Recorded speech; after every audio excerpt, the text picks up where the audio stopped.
nous allons un peu changer de secteur parce que ce secteur s'avère très important pour les Congolais. Il s'agit de la défense et de la sécurité des Congolais. Sous votre mandat, pendant que vous étiez encore Premier ministre de la République démocratique du Congo, nous avions vu que les M23 étaient délogés. Aujourd'hui, ils ont repris le territoire.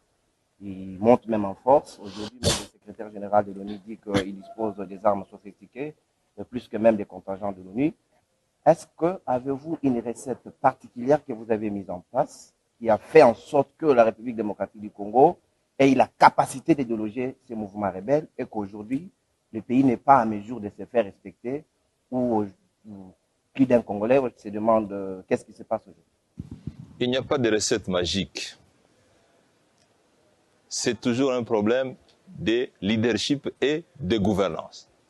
J'ai été nommé Premier ministre en avril 2012. Au mois de mai 2012, je me suis retrouvé à Bunagana, qui n'était pas encore occupé.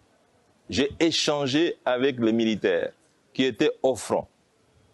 Ils m'ont dit, et c'est un secret de polichinelle, vous le savez, qu'ils n'avaient pas suffisamment de munitions, qu'il y avait un problème de compatibilité entre les munitions et les armes, qu'il y avait un problème des rations alimentaires, qu'il y avait un problème de gestion de leur famille qui n'était pas, du point de vue alimentaire, en sécurité, qu'il y avait un problème de paiement des salaires. On a tout résolu.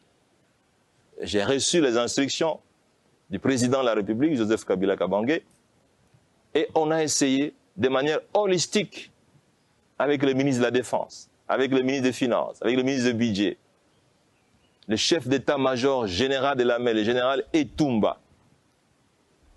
Nous avons renforcé les capacités de l'armée congolaise. Les résultats, le M23 a été délogé. Moi qui vous parle, j'ai reçu avec la chair de poule les honneurs des forces armées congolaises sur les collines de Tchanzu.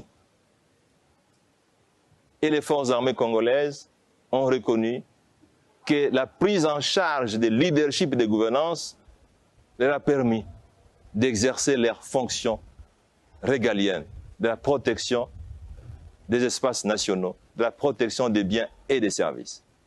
Il n'y a pas de magie, c'est une question de leadership et de gouvernance. Voilà. Une dernière question pour finir.